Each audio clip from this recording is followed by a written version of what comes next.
Yo, what is up guys, this is BY Gaming, and in today's video I thought I'd rank all of the Metropolitan monsters of Season 1 based on their designs and how good I think they are, or how bad I think they are. So yeah, that's what this video is going to be about. This video was actually inspired by a comment that I saw on a previous video saying that I should rank these monsters based on their utility. Is that going to be a video I ever make? Maybe, maybe not, but I thought this would be a good opening video to make, and so yeah, that's that.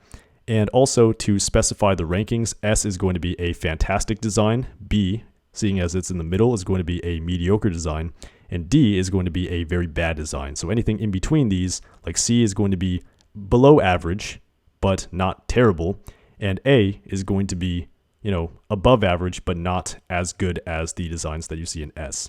This is also going to be my personal opinion, so you don't have to agree with anything. This is just purely for fun, and not supposed to be something definitive at all. So if you disagree, definitely leave a comment down below in the comment section letting me know what you disagreed with, because I'd be happy to read about that as well.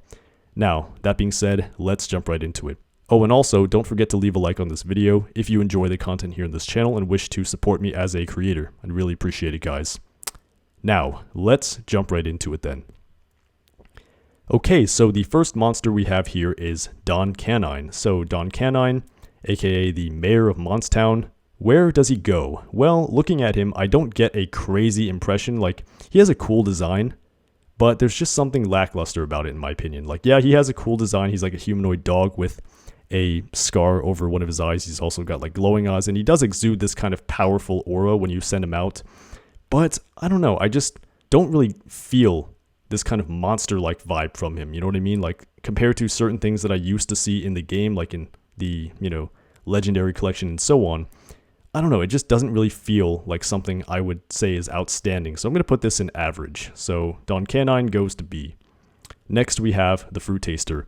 And the Fruit Taster is one of my favorite monsters from Season 1, so I am a little bit biased, but this is solely based off of design and not based off of any personal feelings. So I'm going to have to look at this critically and see what I actually think about it. So it's a fruit monster, obviously. You can see it's got grapes and kiwis and so on, and a banana for a head. And I guess this design is also relatively lackluster, but it does have some creativity to it as well. So I'm going to put this in B. Naturally, when I see this, I do see something that is dependable because I use it to get through the survival dungeon often.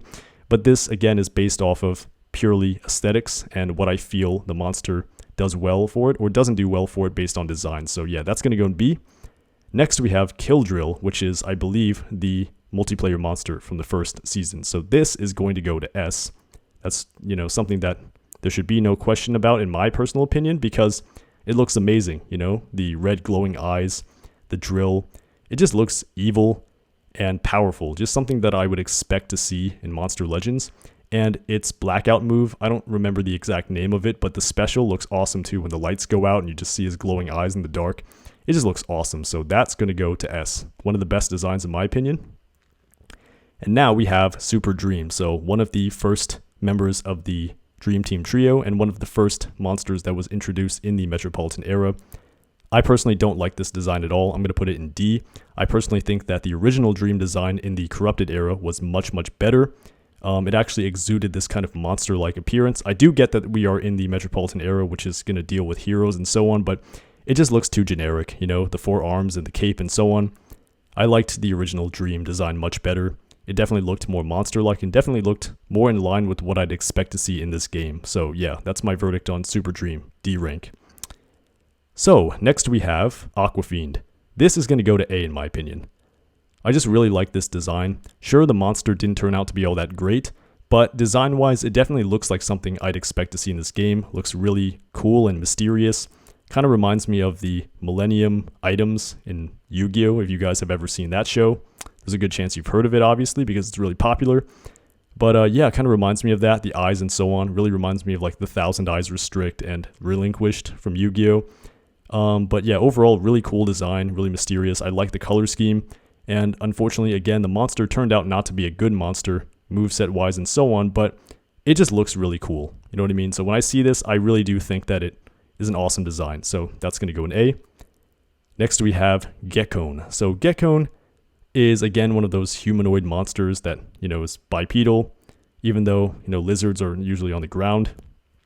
And I guess the play on the name is supposed to be a cross between like Gecko and Al Capone or something like that. But yeah, I just don't like this design either. It looks too lackluster in my opinion. It's just a lizard, a, standing upright lizard with electricity coming out of its hands and an umbrella and human clothes on. And they do this often in Monster Legends with like Tertullian and so on, just, certain animals, select animals wearing clothes, but I don't like it that much, so I'm going to put this in C. So it's below average for sure. I definitely don't think that they spent a lot of time on this design. It just doesn't look like something that was really polished out and amazing. So yeah, C rank for Gekon. Next we have Hydraka, so a really good attacker, but what do I think of his design?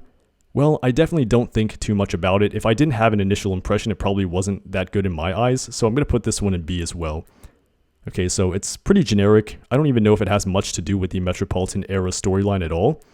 But yeah, it was the Tails monster, and pretty good attacker, has some variety and so on, but I don't know. I don't know about his design. It looks kind of okay-ish. It does look like a monster for sure, but there's just something about it that doesn't strike me as too memorable. You know what I mean? Like, I do see him and instantly recognize where he's from and, what his name is and so on, but I just don't get that memorability from him. You know what I mean? The way I do with Killdrill and Aquafined. These things just stick in my mind. They look really awesome.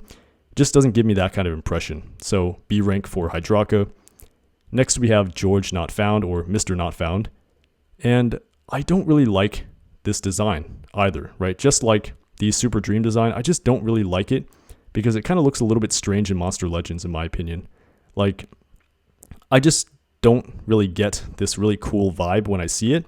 So I'm going to put this in C rank. I don't think it's as lackluster as the Super Dream design, but when I use it, I just don't really get this really cool impression when I see it. You know what I mean? Maybe it's because I see it too often, because I use it on my team when I'm going through the survival dungeon, but I just don't like the design all that much. It is superhero based, but I don't know. Again, I just don't really see why I should put it anywhere else other than C. So not bad enough to go into D, but definitely not something that I would even consider average design-wise. But Satman, on the other hand, I would put in S rank, just because I think this guy definitely does look like a superhero.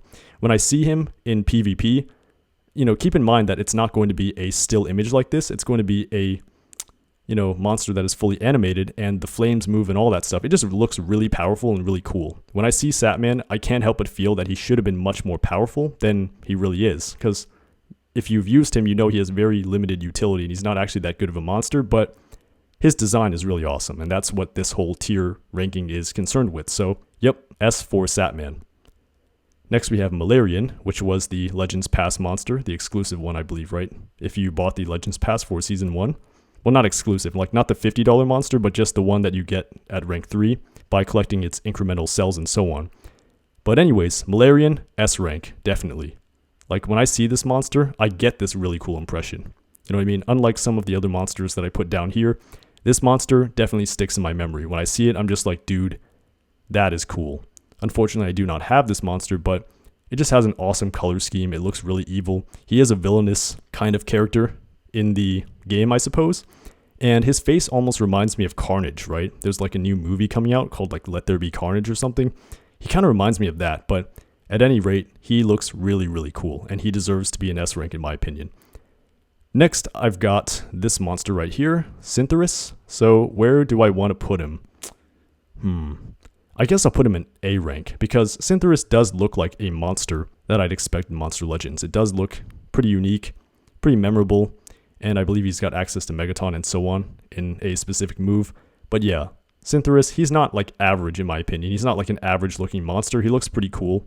Definitely something that when I see it in the arena, it kind of makes me remember what I just saw. So yeah, it's an above average design in my opinion. Definitely deserves a spot in A rank. Looks kind of cool. Looks like some thought was put into it. And overall looks kind of vicious, and I do like that kind of design in this game. So yep, A rank for Syntheris. Next we have Malfeitor, which was a $30 exclusive monster. I don't know where I want to put this guy. Personally, I don't get a crazy kind of impression from him like I did with the other monsters up here in A and S rank. I'm going to put him in B. Some people right around now who spent like $30 on him are going to be like, how could you do this? I'm going to dislike the video, but hey, this is just my personal opinion. I don't think he's all that great design-wise, you know what I mean? It looks like one of those things that I should say is better than it really is because it costs money, but I don't know. I just don't get the same kind of impression from this guy that I get from, say, Malarian up here. You know what I mean? Malarian looks awesome. This guy, he looks powerful, but I don't know. I'm just not crazy about the design. It just doesn't look as memorable as some of the monsters up here, in my opinion. So I'm going to put him in B. Now we have Decobra. And Decobra I'm going to put in A. Decobra, again, is one of those unfortunate monsters that, you know, isn't nearly as good as its design. And unfortunately, Decobra doesn't really have too many utilities in the game. Like, it can't be utilized for too many things, but it's a good design. It looks really elegant, kind of Egyptian-like, and I just like it. You know what I mean? It looks really cool. It's not one of those, like, scary kind of monster designs, but it looks like an elegant monster design. Similar to Nor, I believe, which is another, like, snake-like humanoid kind of thing, but yeah, this looks really cool. I definitely believe it warrants an A ranking on this tier list. Next we have Sigrid and Fort, which was the exclusive bounty monster from Season 1, and I didn't even initially understand the reference from this one. I didn't know about the whole, you know, JoJo's Bizarre Adventure thing because it was an anime I didn't really watch that much, but his design definitely, you know, caught me when I saw it for the first time. So I'm going to put this guy in S rank. Definitely, because it's one of those things that when I saw it, I'm just like, whoa, that's cool. I want that monster in my collection, just purely based off aesthetics alone. And he even has a glowing kind of barrier around him in the actual game. You know what I mean? Like, there's this outline in like pink or something like that when you see him in the game. And in the rare amount of situations that I've actually seen this guy, he definitely looked like someone I wanted in my collection, but I do not have. So yeah, Sigrid and Fort is going to be S rank.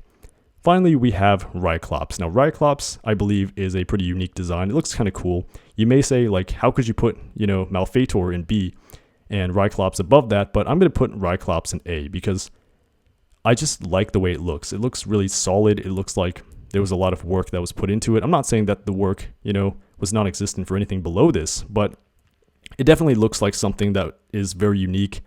And, it's one of those monsters that kind of strikes me in such a way that I want it on my team just based on how it looks, you know what I mean? So I'm not saying that I don't get that impression at all for anything below A, but yeah, I'm going to put Ryclops up here. It's one of those monsters that I wanted to rank up, and it was on my bucket list, you know, just purely off of its appearance. So there you have it, guys. That was my ranking of all 15 Metropolitan monsters that were released during Season 1 of the Metropolitan Era. Hopefully you enjoyed that. Hopefully it was entertaining. If you liked this video, once again, please leave a like to show your support to the channel and myself as a content creator. And definitely share your comments on this entire thing down in the comment section below. What did you disagree with? Where would you rank the monsters? And so on and so forth. I'd definitely be interested in hearing about your opinions as well. So definitely go ahead and do that. And I will catch you in the next video, guys. Thanks for watching as always. Peace.